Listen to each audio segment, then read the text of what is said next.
Спрете за миг.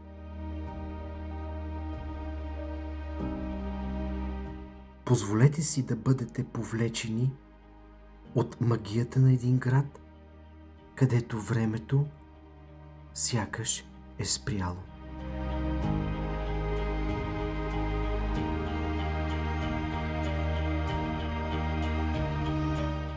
Днес ви водя не просто на пътешествие, а на среща с една от най-изисканите църкви на средновековен Несебър – свети архангели Михаил и Гавраил.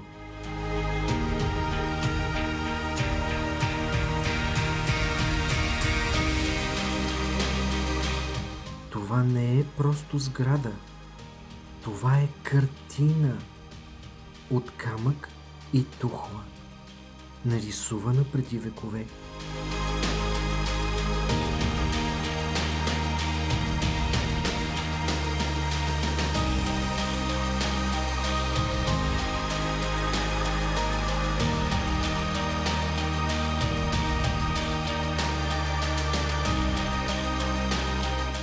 Когато застанете пред нея, усещате как всеки вграден камък, всяка изящна арка, всеки прецизно подреден керамичен елемент ви разкрива древна тайна.